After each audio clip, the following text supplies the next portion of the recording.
there shall come forth a rod out of the stem of Jesse, and a branch shall grow out of his roots, and the Spirit of the Lord shall rest upon him, the Spirit of wisdom and understanding, the Spirit of counsel and might, the Spirit of knowledge and of the fear of the Lord, and shall make him of quick understanding in the fear of the Lord. And he shall not judge by the sight of his eyes, neither reprove.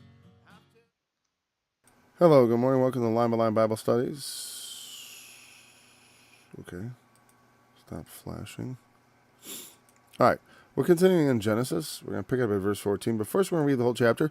I saw there was a question left in the comments, and it's a good idea to get that in ahead of time because we're going to hit on that pretty soon, right? So we'll talk about man and how many creations do we have here, right?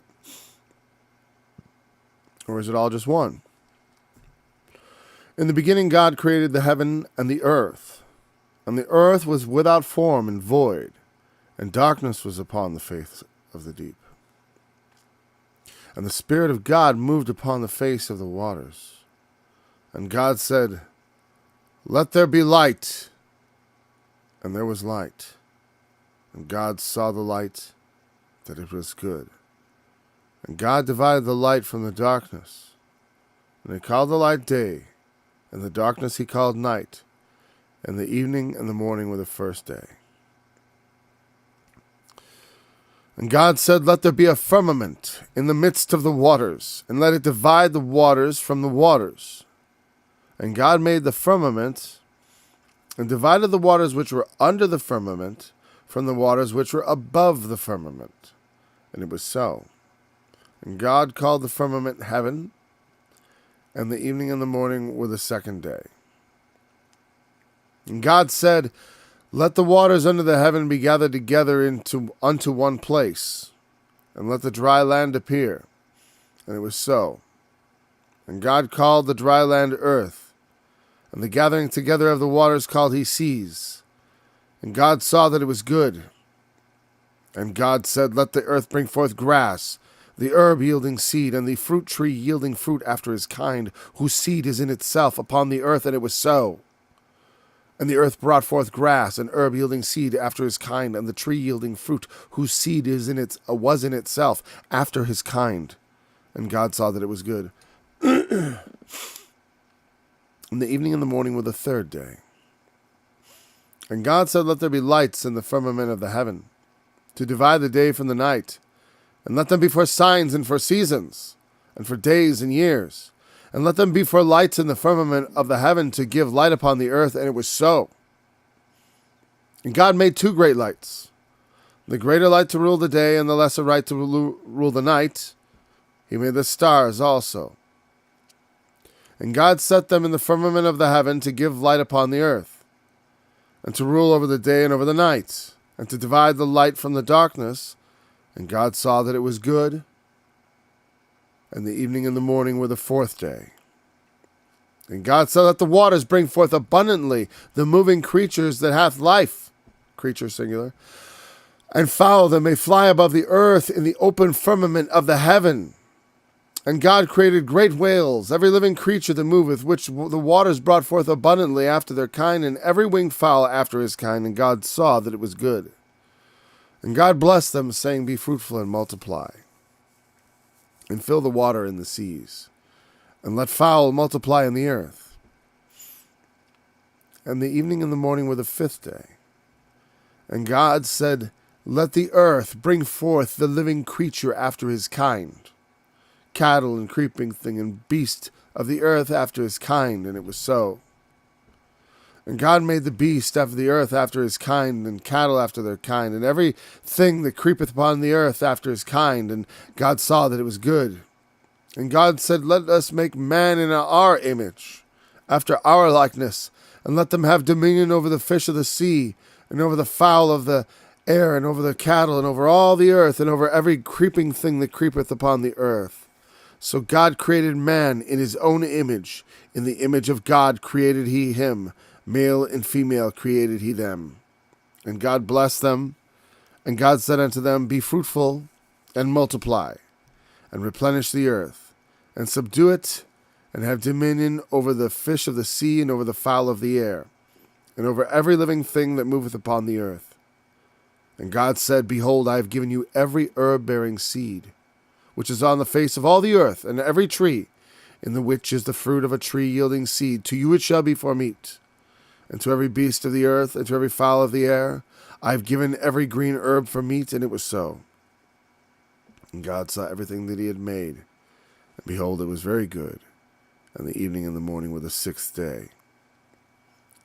Thus the heavens and the earth were finished, and all the host of them. And on the seventh day God ended his work which he had made, and he rested on the seventh day from all his work which he had made. And God blessed the seventh day, and sanctified it, because that in it he had rested from all his work which he had created and made. And honestly, this is where chapter 2 should begin.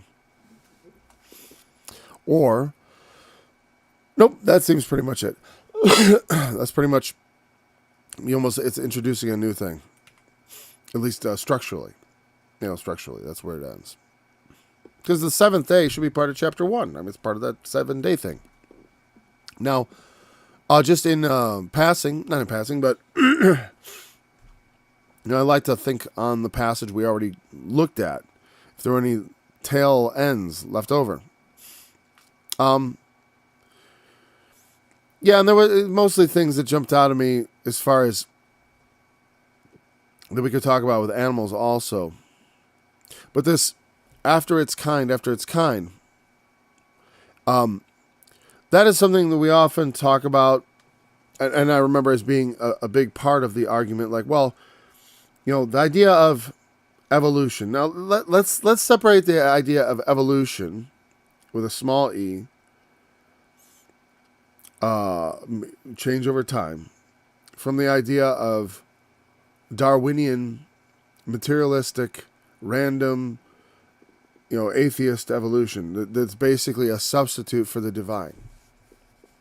Because, I from looking at the geology of the earth, it seems like creatures have evolved over time. Now, the evidence for them having evolved the way scientists say they have, meaning like by these tiny incremental changes slowly coming, I just don't see that, and I don't even know how that's possible. It seems absurd. The amount of change you have to do from a quadruped that is land-bound to get it into the water again is a tremendous amount of change. Well, you just do a little at a time. Yeah, but it's like there's no direction. It's a little bit at a time is good when you have direction, when you know direction. What about halfway through your evolutionary process, the environment changes? Well, then we branch off. Yeah. Well, and the point is, like I was saying before, I think that there is evidence for a changing biodiversity, let's say that, on the earth. And the interesting thing about it is, one of the things I talk to my kids about is that, at least according to what they, when you look back at what they call the oldest rocks, and they'll say it like that, the stuff they say, this is the oldest stuff, this is the Cambrian stuff, that at the beginning of the explosion of life, there was life before that, but it was very weird. It was very weird to what we would be used to as life, and then there were soft-bodied creatures, presumably, who were not preserved. Though we have preserved, I don't know. Anyways, at the beginning there were more kinds of creatures than there are now. And it seems like that in every age. They're like, you start off with a whole lot of stuff, and then you get whittled down to just a few survivors. Because the earth is not an easy place to survive. It is survival of the fittest, but it seems like a lot of creatures get, as the environment changes, they don't evolve, they go extinct. Yet somehow something comes in and fills that niche after these massive cataclysmic disasters on the planet. I don't know. The point is, creatures do go after their kind. I mean, they don't really deviate much from the norm. Yet suddenly we would find creatures. And, one of the things I notice also, we don't think much about when it says, let the earth bring forth grass. But when it talks about let the earth bring forth creatures, You know what I mean? Like, even if we believe in a very strict idea of special creation, like every single species of creature was created separately, and you know what I mean, like, because most creationists don't even say that anymore. They'll say, well, God created the kinds and then they diversified very rapidly, apparently. So rapidly we should be observing it, though, is what I would say. If evolution works that fast, because that's almost like what you require, because we have so much diversity, but that's also declining. And that's another thing, problem is that there was more biodiversity on the earth in the days of Noah than there is now. I mean, it always runs down. Meaning, if you had only a certain number of kinds on the ark, why do we have more kinds of bears now? Honestly, there should be less, like all the animals that was on there. And they say, oh yeah, there is less because there would have been dinosaurs. But only the kind of dinosaur, right? There'd only be one kind of dinosaur, whatever. We'll get to Noah's Ark. I guess I'm anxious to go there for some reason. Well, it's all connected. Okay. But I think with those creatures and with the plants, that part about the earth bringing them forth, and the man himself, God did not place creatures on the planet from somewhere else. He didn't create them in a lab somewhere. We are made of the same stuff as the creation and made of the creation, which is interesting because, we do, one of the discredited theories of how life comes to be was something called spontaneous generation, because they thought literally if you had mud, you would get worms would spontaneously form out of it. Which I think Louis Pasteur, with his swan-necked bottle, I remember learning this in chemistry. Or biology, whatever. It's probably freshman biology. He demonstrated that no. Because they're saying, well, air is essential. So he had that swine neck, which would prevent spores from entering the sample. Because if you leave something out, you'll see life appear. And they say, it's spontaneous. Because they didn't know about mold spores and stuff. Or how that worked. Not yet. Neither did they, and here's the thing. I've said the lights in the firmament of the heaven to divide the day from the night, and let them be for signs and for seasons and for days and years. The lights of the sky represent something. They are signs and seasons, days and years. So there's a sign aspect. There's something, they do signify something. Now, again, astrology is not considered, it's considered a demonic art, essentially, in the Old Testament. I'm using that as a category. Something where, you're not consulting, it's not something that's of God. So what is not of God is regarded to be of the devil. Because it is not true. Now, there is a truth about the stars. And one of the truths about them, I think, is their motions. The world is not merely a mechanistic construction. That's one of the mistakes the materialists make. They think everything's just mechanistic. It's not. But to the people who believe in things like spiritual things, I got to tell you, the mechanistic part of it, though, is very reliable. It's been made that way. That's why if you throw yourself off a building, you're going to go kersplat. And there are a lot of predictable outcomes in this world because it's been made predictable and consistent. And that is good of God to have done that for us, because imagine if you just never knew what would happen next. It would be a horror show. In fact, that's the definition. If you think about it, when you don't know what happens next, that's what kind of fear is like. Also excitement, but they're related. But if you don't know what happens next, and what happens next could be something bad or a choice of bad things, well, that's very disturbing. Anyways, so these lights in the firmament of heaven, they have a mechanistic purpose. And that makes the most sense for the idea for days and years and seasons. Now, one of the issues with the heavens is that the motions can be tracked. You can plot the motion of Jupiter, of Mars, of Venus. These are the names we give them, but they are bodies in the heavens that have been tracked for years. And their motions are known to us. So much so and so thoroughly that we can predict the motions. So much so and so thoroughly that the ancients used to predict their motions. The ancients, meaning even before Christ, probably long before Christ, they were predicting those motions. Because They are very predictable. It's not, and if you have nothing else to study but the heavens, you can very quickly figure it out if with human intellect and memory and record keeping.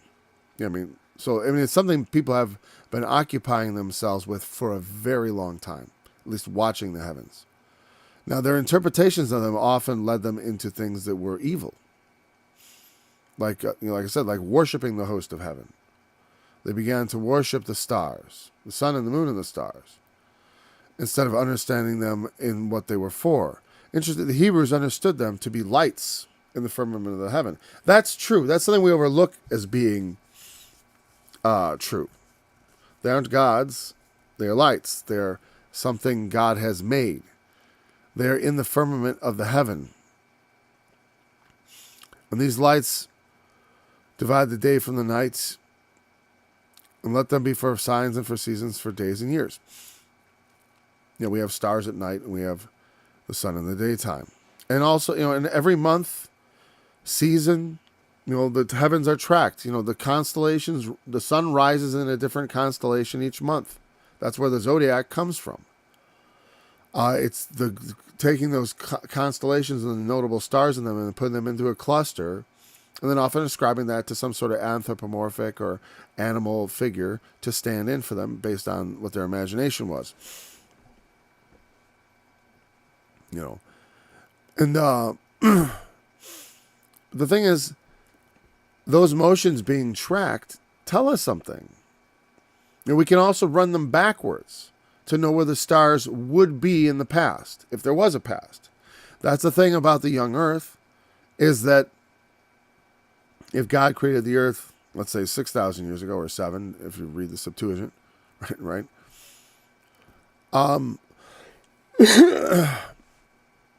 If it's 6,000 years ago, then all those stars in their motions had to be in their motions, all like they were created in motion, as if they'd been in motion for a very long time.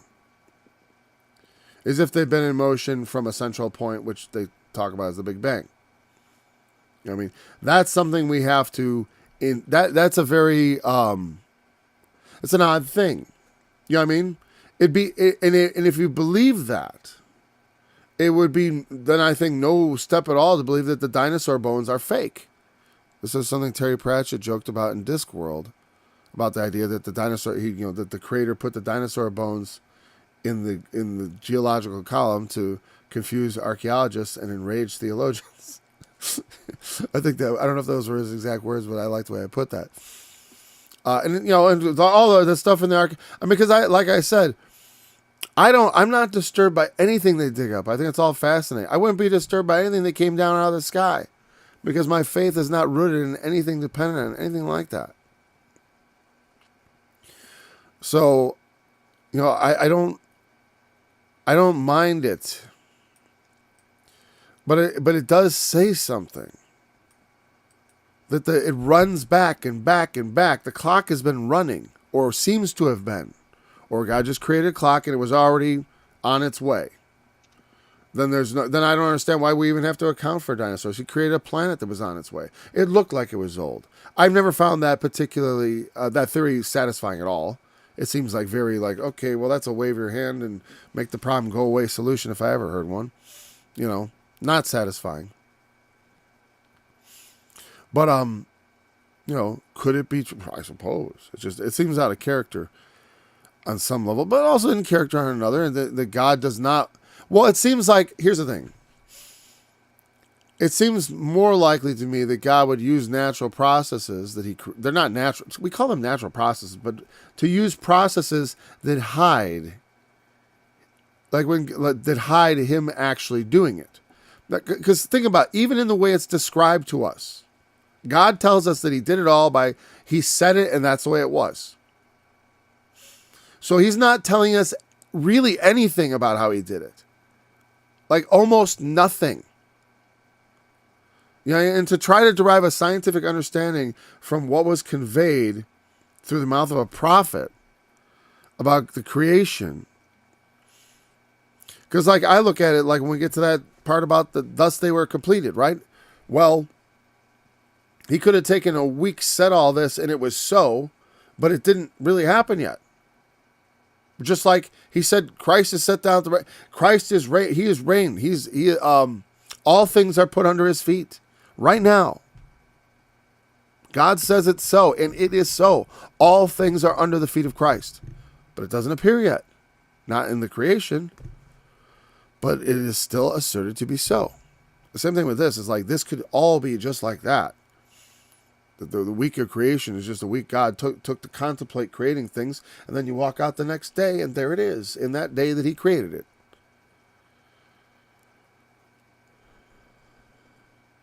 Fast forward a few billion years, and there we are.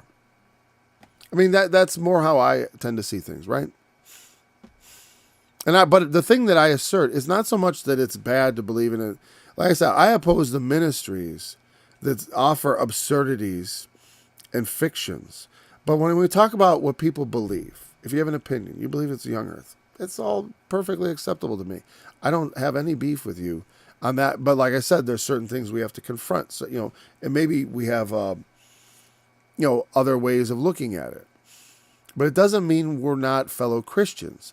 I don't see how me thinking that I should account a bit and allow my reading, instead of using the prejudices and the preconceived notions of, 500 years ago. I mean, why should I take an Amish approach to the Bible, so to speak? Like I'm going to negate everything I've ever learned and look at the Bible as someone would look at it who never knew the things I know. Presuming, presuming that it ought to be done that way. Presuming that they were trying to tell me everything I learned was wrong before they knew it even would be known. Not everything I think I know. Hey, we don't know things like we should, right? I'm just saying there's enough of that to cause me to doubt. And I know it's all out there everywhere. And I want to have a study that people can understand. You don't have to adhere to just that particular view. There's other ways of looking at this. Okay. So because those signs and seasons exist, you can run that back. That's one of the things I say. On one hand, the motions of the stars around the earth. The fact that, if you're staying in the northern hemisphere, you can look up at Polaris and you can observe the stars circling around Polaris. Then you can go to the equator and you can see the stars literally orbiting around like you would expect. Like if you move to the center of the dome, you wouldn't see Polaris anymore. It'd be way off at the horizon. Then you go down to the southern hemisphere, it would rotate around the Southern Cross. I believe that's the southern point of orientation. Might be wrong on that, But it would rotate like that, and you could I've seen videos where people show it, where they literally put cameras out, and you can see that orbiting dome. And the idea that it's some sort of screen or something, just a light show. Now, the fact that it says they are lights, yes, they're lights. That means they aren't gods, they aren't angels, they aren't other things, they're just lights. But it doesn't mean it's just a light show. It just means we are looking at lights in the sky, not at creatures, angels, gods, whatever. And that's a big difference. A lot of civilizations regarded the stars as gods. Or as the representations of the gods perhaps watching over them. That's their, maybe not necessarily that, like say Jupiter is where Jupiter lived, or Jupiter, not to say that Jupiter was Jupiter, but perhaps that's Jupiter's domain. I don't know. I don't know how they thought of it. But the motions of the stars are one thing, but then the motion of the planets, which are also lights in the sky, by their motions we can determine through the model of the spherical Earth orbiting the sun, we can determine quite clearly that the Earth does orbit the sun because it explains all the phenomena we see. When we use that model, we can predict eclipses with accuracy, both lunar and solar eclipses. And all kinds of things we can predict using that model. And so, like when the Shoemaker-Levy comet impacted with Jupiter. Now, you could say that's all CGI, but like, how are they predicting eclipses? Are you saying they took control of the giant LCD screen in the sky? On some level, that just becomes absurd. It's just absurd. And And like I said, that when you get down to it, it's easy to make people doubt reality. Like I said, you can't prove to me that you exist. But it's another thing to actually prove unreality. And you don't do it by just coming up with some zinger little thing like, oh, look at this thing that you don't understand. It doesn't work like that. So I think those stars and the motions thereof, yes, they are for signs, and they indicate where we are in time, and also the time that has passed, because the stars have been here for a very long time, and have been moving and orbiting and circling. And so the clock can be run back. That's why I mentioned that, the hypothesis about Göbekli Tepe and the observatories or whatever they are built there, they were oriented towards Sirius 9,000 years ago, and Sirius would have been the brightest star in the sky. It still is. And that's the reason they use that number. That number is good. One, it points at it. Two, and it wouldn't point at it now. And the other thing is, it correlates to the archaeological dating of the site. Point being, the stars tell us that how many days and years there really have been. At least God says that's what they're for, and that's one of the ways in which people determine. Because you look at the motions of everything and they run it back. That's how they figure. Okay, well, this is when it all started. It all started. Now here, the assumption is that it's all been running at the same speed. Now things could have been different in the past. That's one of the assumptions of science that I don't think are necessarily true. The things like the laws of physics are constant and unchanging. The idea that they're laws is an assumption. They're customary. They happen all the time. Yes, customary is not really a good word either, right? They are regular. They are consistent. We don't know if they're laws. Well, they never get suspended. Well, we don't know that they always were the same, per se. Well, that's what they do is they look back when they do use those accelerators. They want to see what were the conditions like at this point, and whatever. We assume a lot, but we don't know for sure a lot. But anyways, the main thing is we can run that backwards. The idea that it's, like I said, it's like we can misinterpret what we see. That's an important thing to understand. But some things, like I said, there's certain kinds of evidence that's so big. Because it's easy to understand why people are skeptical. They dig up a dinosaur bone out of the ground. They say, oh, this is 1,000,000 years old. Or it would be 100 million years old. Sorry, dinosaurs. and you're like, wow, really? Come on. How do you know that? And we use this method and that method. It's like, well, aren't you, there's assumptions. And, maybe this carbon dating, uranium-14, whatever. There's all kinds of skepticism. Sure. What about the eclipses, though? There's no reason to be skeptical about that. They predict an eclipse, and then an eclipse happens. Can you show me a time when they predicted an eclipse and it didn't happen? Because I can show you lots of times when scientists were wrong about the date of some archaeological site. Lots of times they're wrong about the dating of some bones. Lots of times they're wrong about a lot of things. Scientists get a lot of stuff wrong. They get the pandemic wrong. They get all kinds of stuff wrong. I got a new song I just finished writing and recording last night called Do You Believe in Science? I finally came up with the words. They get it wrong. And there's a lot of reason to doubt them. But there's certain kinds of evidence that are just so overwhelming. Like eclipses prove the Earth is round, or it's a sphere orbiting the sun. It proves that.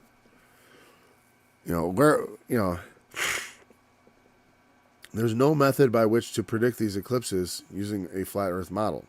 The ancients literally built the Antikythera device, Kythera with a KY, that tracked the motions of the heavens over 2,000 years ago. And it was based on the Earth orbiting the sun. It was very accurate. They could run it forward, backward. They could predict eclipses, the position of the sun, moon, and stars, help them orient themselves. Because it was on a ship. That's why it was found on a ship. It was something they would use on ships. And that's why they were navigating so much more than we realize in the ancient times. That's why you see common architecture in Egypt and Mesoamerica. And I don't mean the pyramids, actually. Actually, I mean the platforms that they're sitting on are made almost out of the identical style, bizarrely cut, irregular, megalithic stones. We have two great lights, the greater rule of the day, the lesser rule of the night. He made the stars also. Set them in the firmament of the heaven to give light upon the earth. To rule over the day and over the night, to divide the light from the darkness. And God thought that was good. There's also the metaphor, of course, light and darkness, good and evil, righteousness and sin. And from the beginning, God is making a distinction. He's like, this is good. This is good. The things that he's making are good. Light is made and it distinguishes itself from the darkness, and the light is good. Notice that the darkness is there first. Right? Does that mean the darkness is there before God? No. Until God arrives at the nothing, there is nothing but darkness. Like before I was born, my consciousness was this black darkness of a void. I remember being very young and looking back into my memory and seeing that void and being terrified by it. Because there is a darkness outside of God, the outer darkness to which the damned are banished, essentially, which is similar to the state from which we came, which is what we all anticipate death to really be like, But notice there is darkness. The darkness doesn't start off as evil itself, because the darkness itself is just the absence of good. It's only when good comes, the losing it, that's where evil comes in.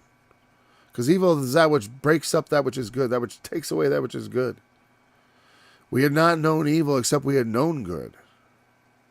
We're beginning to that in the tree of the knowledge of good and evil. But it is embedded also in the light and in the darkness and in the good implied when he says it is good. And God said, let the waters bring forth abundantly the moving creature that hath life. The earth brings forth the creatures. Now, evolution doesn't believe in spontaneous generation from the actual things. And I don't either. I don't believe in spontaneous anything. But I believe at some point in the past, God spoke the creatures into existence from the things that exist. And has done so probably many times according to the geological record. That's what I think. Could be totally wrong. The scriptures don't really make any, like I said, this doesn't forbid the believing of that as far as I can tell. Like I said, in the beginning, he created the heaven and the earth. God does, here's the thing. I'm not a big fan of reading between the lines. I'm not, okay? I don't like to, try to read subtext into everything. There is often subtext. Subtext is often it's not necessarily some sort of big secret. It's like the thing that's going on, the thing that's not being mentioned in the conversation, but that's going on. It might be you have a conversation between two characters in a play, right? But the subtext is that they're brothers, but they're not addressing it, but they're having a major conflict. And it's not, but their conflict as brothers is part of, I'm just talking about a literary sense. And there's also subtext sometimes in the scriptures, indeed. Underlying meanings, spiritual meanings. But how far afield we go in that, how much we allow ourselves to read into that, it's a delicate game as far as I'm concerned, because we are handling what we call God's word, right? And we hold it in reverence. I got a song for Genesis 1. I hold it in reverence. I believe it. God spoke and made all these things. And he spoke according to these days, and it happened. But I find this story completely, in my mind, that reconciles perfectly with whatever they may be saying. Because, and again, they may be intentionally trying to exclude God. And for some people, they think, well, that's it. It's all just a conspiracy. I don't think so. Because like I said, part of what, I've said this many times, is part of what God wants to do is raise up sons. And part of the way he wants to raise up sons is to not be like leading us by the hand, literally. He says he leads us by the hand, but that's in the Spirit. It's in a way that gives us agency with him. You know what I mean? It's like, I know that that my will was not oriented to God, that God has affected me and changed me. But I'm still willing. You know what I mean? It's like, even though maybe by nature I would not have, if he hadn't opened my eyes, if he hadn't like gotten to me like Paul on the road to Damascus. But after the road to Damascus, it wasn't like, oh, I don't want to do this Christian stuff. No, he embraced it. He embraced that which he had been dragged into, kicking and screaming, so to speak. That was just a moment. It was the shock of the being struck blind and being confronted by the Lord. He was immediately humbled by the whole thing. So it wasn't like a question of like he was kicking and screaming for that. But prior to that, he was completely anti-Christian. So anyways, one second.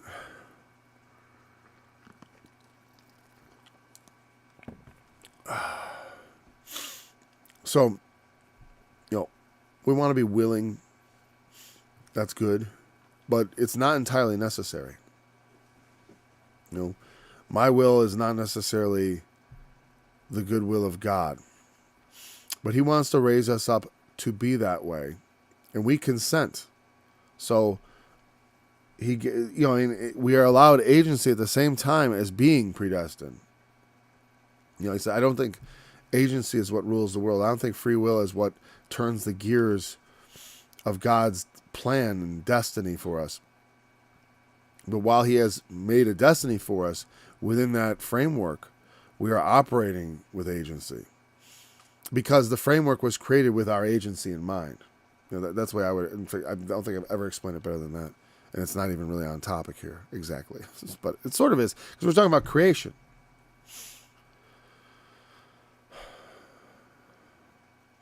So I accidentally scrolled back. I was like, oh, we already covered the firmament. I don't want to do it twice. So we have the lights, and then we went to the fourth day, and it was good. Leaving in the morning with the fourth day. Again, well, whatever. Like I said, I find it, like, to me, that's all like, he spoke, and it was so, and then it happened. Yeah. Because it's not necessarily, like I said, it's not necessarily what you think. Just like with the Lord Jesus. Christ, and let me show you, and you know what I'm talking about. Do I have to go there? All things are put under his feet. It does not yet appear that all things are put under his feet. It must needs that all things be put under his feet. So God gets up one day and he starts talking about making the world. So it's done. The works are done before the foundation of the world. In the beginning, God made the heaven and the earth. And then what do you know? The earth is without form and void. He made it and it's already there. I'm just saying, like, the idea of like constraining this to time, it is broken up into a week because it is the week, and the breaking up of time is part of creation, not part of God. And weeks often represent other larger cycles too. That's another important thing. Like in Daniel, there are weeks of years. And there can be weeks of millennia. In fact, that's a theory from, is it that in Malachi, right? But and that's also the theory that why there would be any reason to anticipate Jesus coming after 2,000 years. Right? Because whatever you want to say, according to the Masoretic text, I've always thought this was fascinating. Jesus was born basically exactly 4,000 years after creation. Because remember, the date of Bishop Ussher was 404 BC. And the date Christ is supposedly born was 4 BC, or 2, or whatever, 3, there's a little discrepancy, but about 4. I'm like, wow, that's exactly 4,000 years since creation. Which is fascinating because the Septuagint has more time. And when I investigated, I thought it was interesting how they got that more time. And maybe when we get to that passage, I'll get that information. It's during the genealogy, so it'll be the most interesting thing we could say about them. But those that says something interesting, because if the Masoretic text was actually altered from the Septuagint and then matched up perfectly with the Jesus thing, I also suspect the Masoretes having at least encouraged the alteration of "they pierced my hands and feet" to "a lion my hands and feet." So something that was kind of didn't make a lot of sense, because it was just a little too on the nose for Christ in Psalm 22. I do suspect the Masoretes. I remember someone saying, like, oh, for the Masoretes to have changed it, they would have had to do this and all these. You understand? It's like, yeah, the synagogues were under pretty tight control. What do you think the Masoretes were about? That was their whole purpose, was to put a fence around the scripture so that it couldn't be altered from what they said it was. They were all about unifying the text. I mean, this guy was suggesting, like, oh, they couldn't possibly. Oh, Paul was going out to arrest Christians, to go in all the synagogues. So all the synagogues that were loyal to Jerusalem and loyal to the scribes and Pharisees in the temple, it's not that they be getting change, or we're bringing changes in.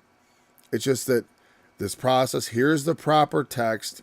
It's like, it's not that we're changing the text. It's like we discovered the proper text.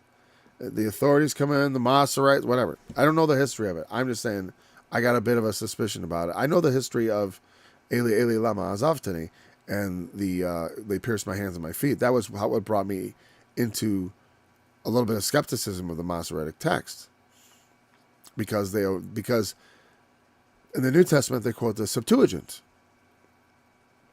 and the King James translates it, "they pierced," but that's not what the Masoretic text says. That's why you'll hear my Psalm 22 from my album, The Fear of Yahweh, from 98, because I was trying to be a little Hebrew scholar. I changed it to "a lion. The lion pierced my hands and feet." I threw both in, because I was like, all right, well, both. The lion pierced my hands and feet. Because I thought that was the idea, is that maybe it was like, oh, a lion, my hands and feet. What does a lion do? It bites and pierces. But that's not right. Well, that's not what was going on there anyways. So now we have the things coming out of the water, the creatures, and the fowls above the earth. And I mentioned there's a bit of a issue with that, right? We believe, we geologically, we see life, or we see a lot of life in the sea a long time ago, but not much on land at that time. And like the stuff I live on, the geology is Ordovician, that's what they call it, right? And it was mostly a lot of sea creatures, right? But I remember being at the quarry and the guy saying they found like some giant bone. And I was wondering, like, how many things are found and that nobody really looks into? And what kind of stuff is out there that we still don't know about, because no one has the time or inclination. Because there shouldn't have been a lot of big bones at that time. Not that I don't think so. The first big bony fish were in the Devonian, which is much later. I don't know how the times on that is, to me, is like trying to remember the exact chapter and verse of my favorite verse. It's not always there. So I don't remember when the Devonian is, and I'm skeptical of all that. I don't know when it was. I do think that it's plausible, though, that it was all a long time ago. It's all been around a long time. I mean, I think that's plausible. And that's when I read it, to me, that's all it's saying. That God would bring all these things forth from the earth. The moving creature that hath life, and the fowls that fly above the earth in the open firmament of the heaven, and great whales. Now, is that word explicitly whale? I don't know. A lot of it's like, do they have our same technical designation of whale? Or as many people did, they think of them as just another kind of fish. Again, they didn't have the word mammal. Did they know it was like a cow or whatever? Let's see.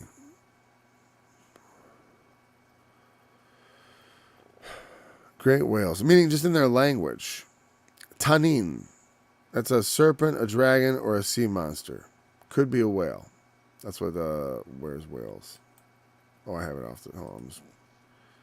There it is, but I'm bringing it up here. Tanin. Serpent, dragon, sea monster. Also translated whale, because again, the whale is like a big, long serpentine, to some degree. I mean, from the shore, when you see that coming over, and some sort of monster of the deep.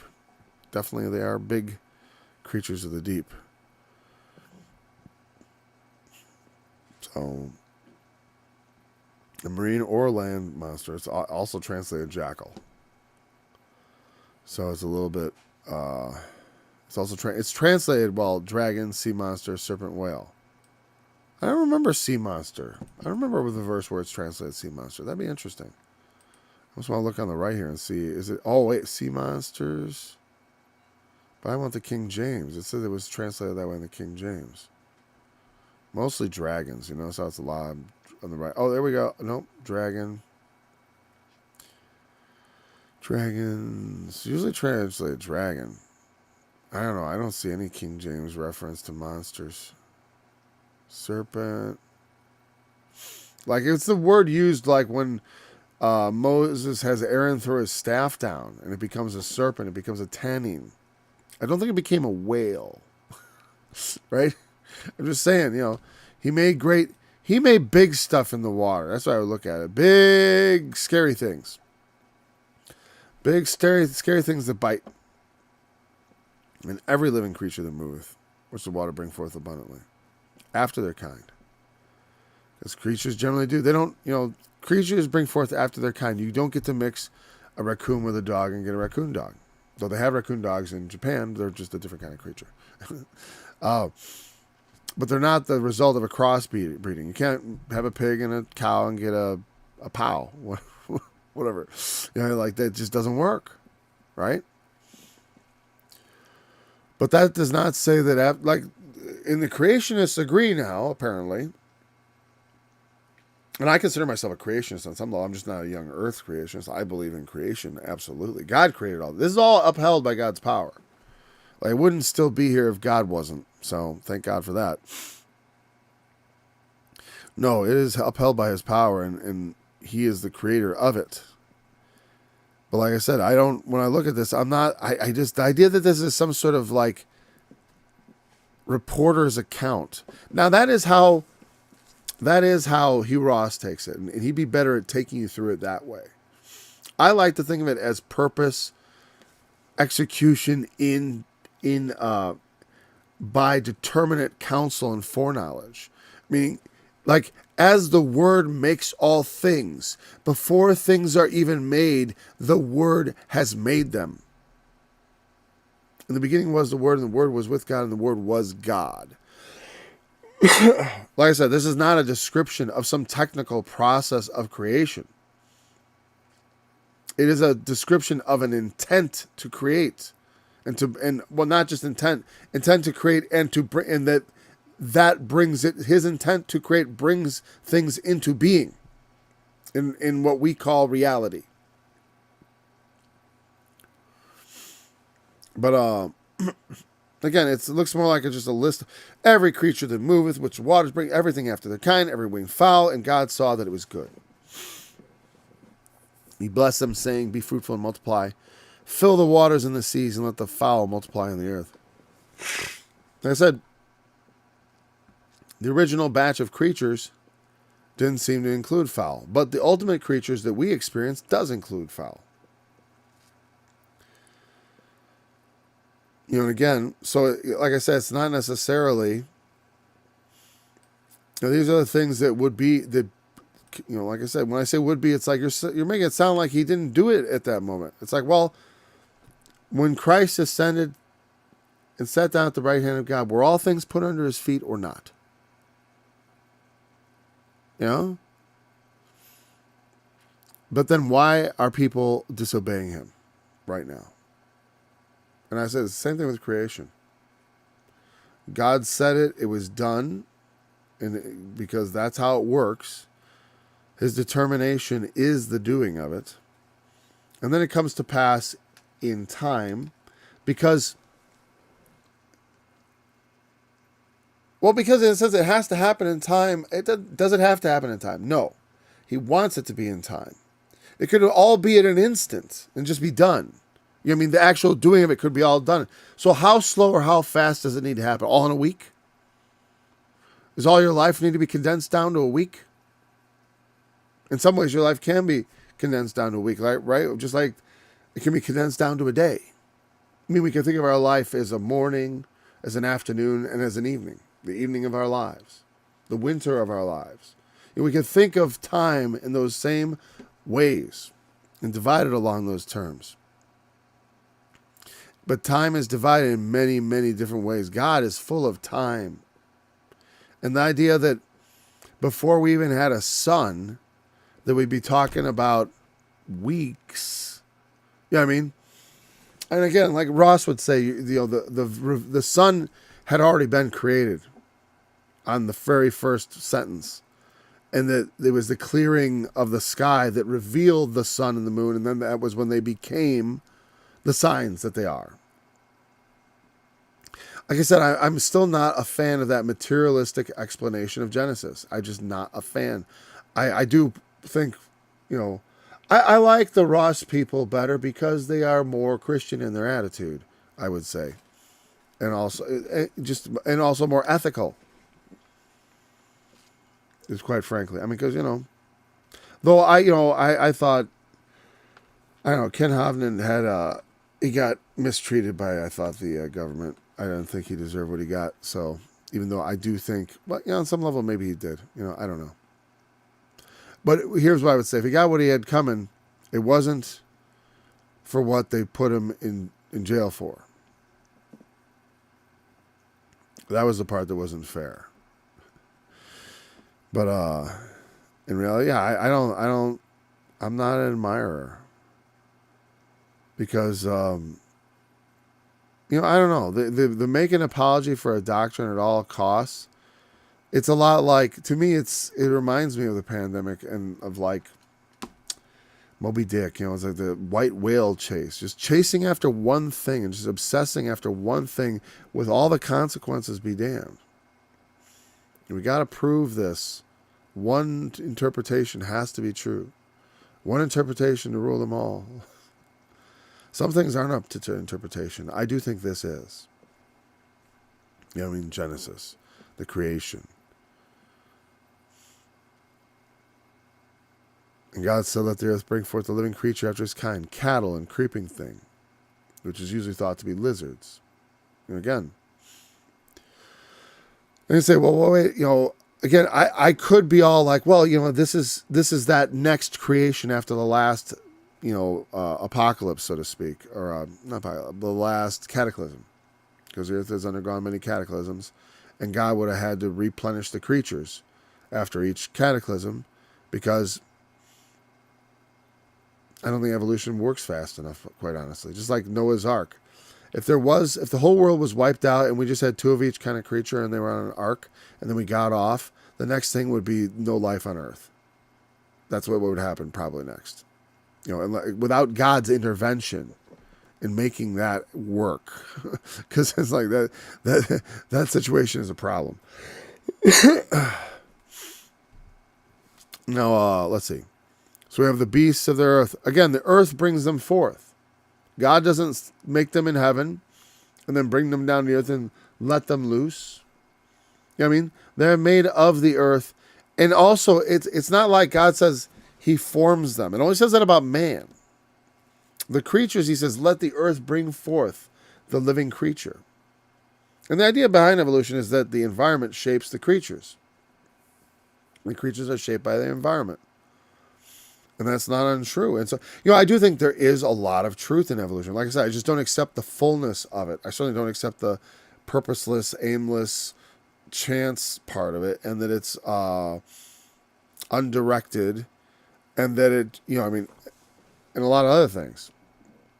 And that it's constantly going on. I think mostly we have stasis. The changes are actually rather sudden. That's the way I feel about it. The actual points of change are rapid.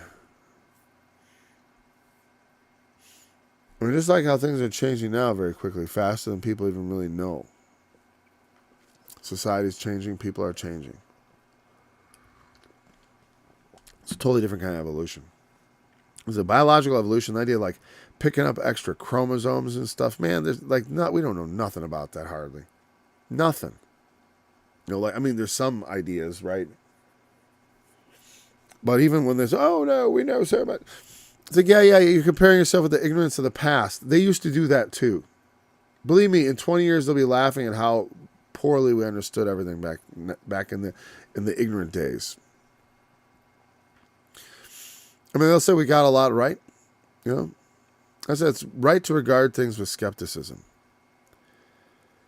Because science is just a tool. And every tool is being directed by somebody's hand. And that's where the problem starts. The best tool in the world can be used to destroy instead of build when it's in the hand of someone who is corrupt. That was right out of my song. The hand of one who abuses. So, yeah, I don't totally trust science by any means. But there's enough stuff, like I said, like I know the Earth is round because the stars and stuff, that's just eclipses. Hey, man, eclipses. I don't have to know. I don't have to be a genius. I don't have to know astronomy. I don't have to know hardly any geometry or science. I have to go out and measure things. And because what I'm saying, because some things just rule the other thing out. It just becomes not possible. Or becomes so absurd to be not worth considering. But I definitely think the earth, the creatures of the earth are tied to the earth. We are made of the earth. We came forth from the earth, as the scriptures say. We are of the earth, earthy, as it says. So all the creeping things, all the cattle, all the land animals, quadrupeds. And then he says, let us make man in our image. Made with those creatures, interestingly. Not on some other day. Man in our image, after our likeness, and let them have dominion over the fish of the sea. Now, I always thought of the likeness of God as being our actual physical appearance. Because, Christ himself bore that image and bears it even now. And also because we see in the Old Testament the figure of a man and the Son of God interacting with that man, which is presumed to be the Father, as we also see in the book of Revelation. So we have the idea of God as being somewhat man-shaped, or rather that man is somewhat God-shaped. I remember my high school German teacher saying that the Jews had a different understanding, or something like the rabbi said that, that we were made with God's essence, or something like that. Was it essence? But I would think that's actually wrong. We do not have a divine nature, which essence implies to me, right?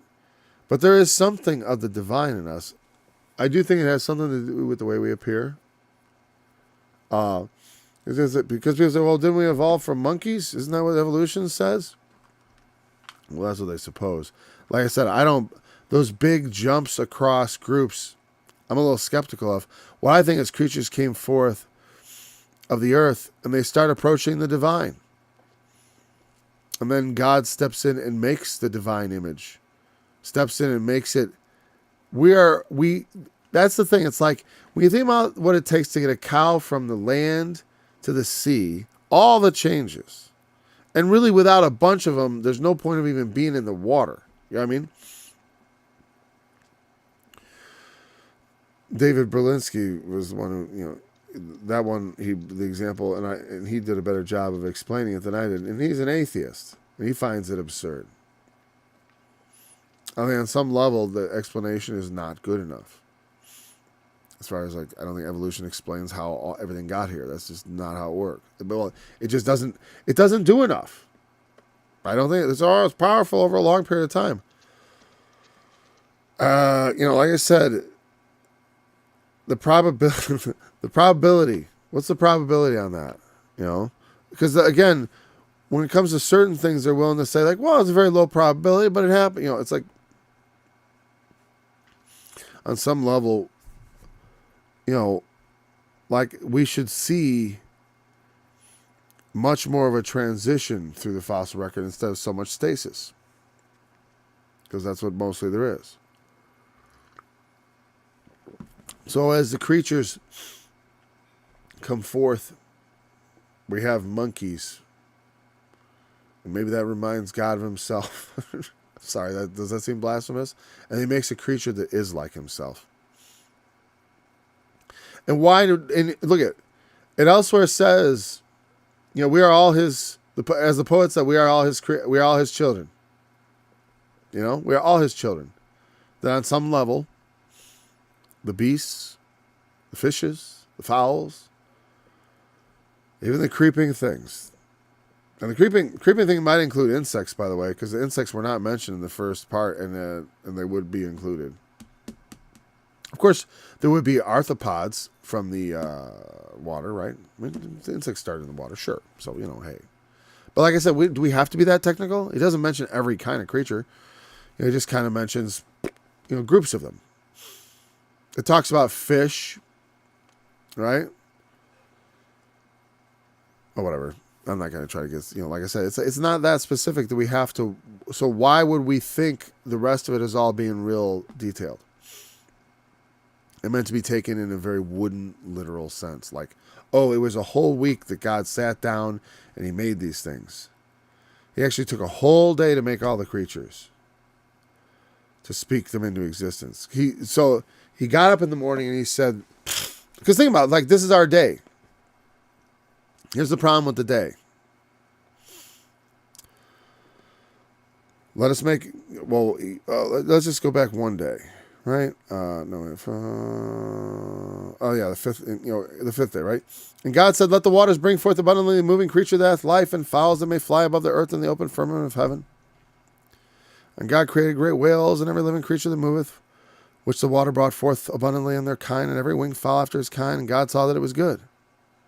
And God blessed them and said, be fruitful and multiply, and fill the waters and the seas, and let them multiply in the earth, in the evening and the morning. But, that didn't take more than a minute.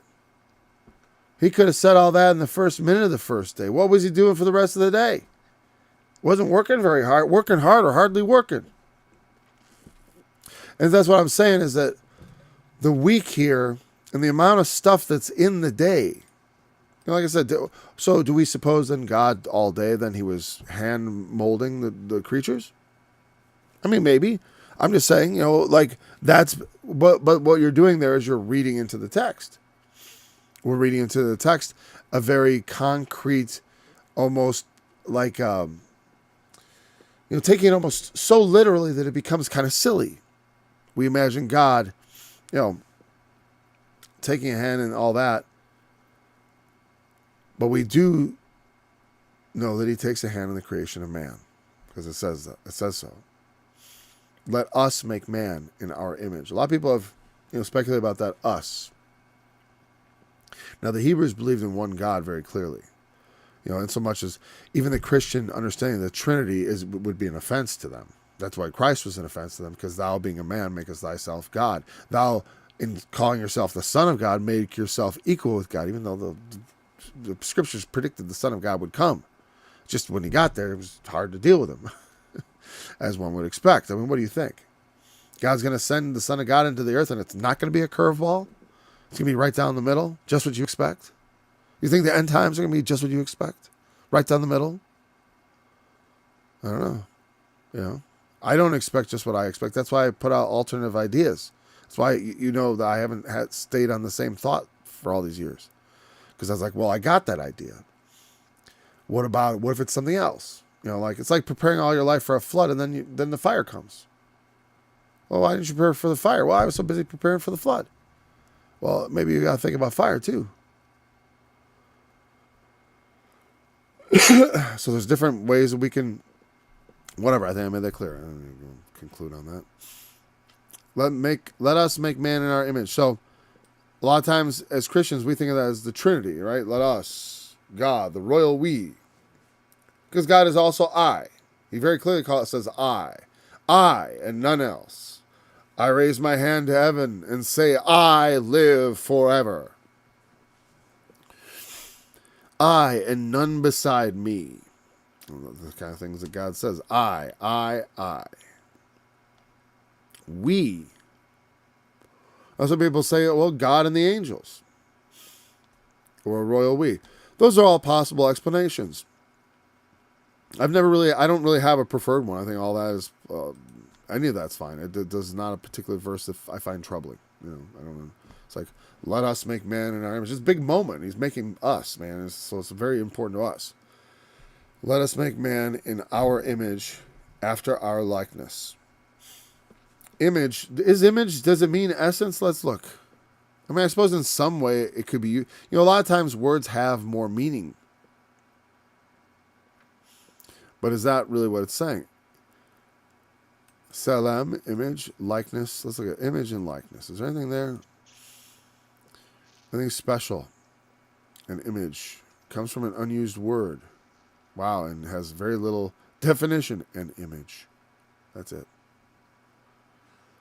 But what's interesting, if you look on the right side, I just scooted over a little bit.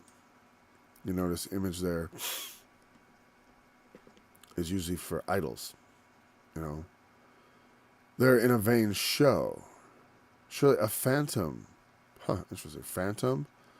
Images. His altars and his images break they in pieces. The images of their emerods. That's the images of hemorrhoids which they made. So images, images, images. There's more words than this for images because I know images are referred to more often than that. But anyway, so that word means images, pretty clear. Used of man, just really this one time, man in his own image. In the image of God created he him. And then about Adam begatting a son in his own image. And then about the murder. In the image of God was man made, and so by man's hand his life would be taken when he murders. And then it came to and then it jumps. Yeah, and then we have in Numbers 33, there are molten images mentioned, and then it's all idols after that. Images of hemorrhoids, altars and images in pieces. Again, Psalm 37 is a little different. But most of this is all about images. The images of the Chaldeans, the star, Ochun, yeah. So it's almost exclusively used in the Bible of that kind of image. And likeness. What about likeness? Demuth or demuth. Likeness, similitude. Again, a word with not much. The definition is very short. According to Strong's, resemblance, concretely model, shape, adverbially likeness, similitude. There's something about us that's like God. And we talked about this extensively in Romans. I do think that it is both an external resemblance and an internal resemblance, that we are designed to become his sons. We look like him, but we've been made out of stuff. We are not like him, everlasting, or even not like the angels, but made lower. And I think with the purpose being, as we discussed in Romans, simply that to bring forth beings and redeem beings that could be redeemed, yet were not worthy. To take the unworthy and to give them a gift and make them worthy. And that's what God does with us ultimately.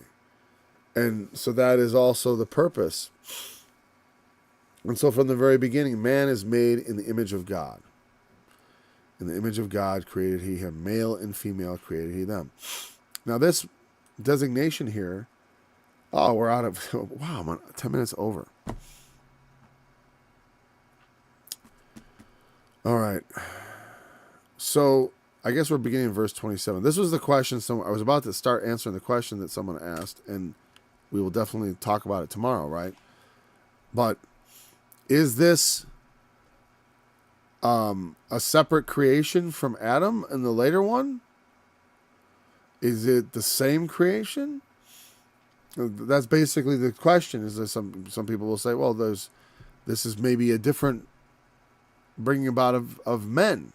or that there's different creations of men.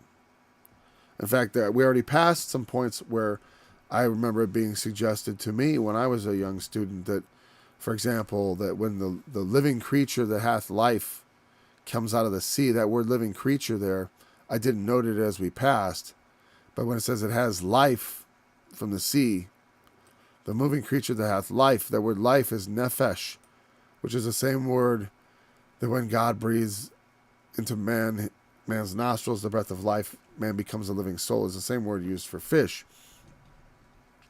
But again, just because the same word is used, oftentimes it's because that's just, it's the same word, but it's like, but that one, in that context, it just means fish. Or not. I mean, I'm saying it could be that. But anyways, we're going to have to discuss the creation of man. And it's a good thing to discuss in itself. Boy, I can't believe I went a whole hour. Hour and 10 minutes. Wow. I'm enjoying this more than I thought I would. I think because I enjoy difficult things. Because it is difficult for me. I have to work against what I was brought up thinking. And I think it makes me uneasy. And when I say things and I start feeling like, it makes me tiptoe up to things that almost sound blasphemous to me because I have to ask those questions to get at the truth. I have to ask those questions. There's nothing wrong with asking questions. Because the Lord knows I ask those questions out of a profound respect for what's true. And when I think of something that's absurd and it involves God, it may sound blasphemous, but what I'm doing is I'm holding up this idea to the light of scrutiny. And it might look ridiculous, and then it might make God look ridiculous, but not really, because as soon as we see that, we have to say we disassociate that from God. That can't be right. Because the things that God does are not ridiculous. They may not make sense to us. The wisdom of God is foolishness to man, but it is wisdom and can be understood. It's not, we talk about it being how past finding out, but the Spirit searcheth all things, yea, the deep things of God, and through his power, we can search all the deep things and understand the deep things of God and do all things that God would have us do. So, thanks for joining me. We'll be back again tomorrow. Until then, thank you for joining me again. And there shall come forth a rock out of the stem of Jesse, and a branch shall grow out of his roots, and the Spirit of the Lord shall rest upon him, the Spirit of wisdom and understanding, the Spirit of counsel and might, the Spirit of knowledge and of the fear of the Lord, and shall make him of quick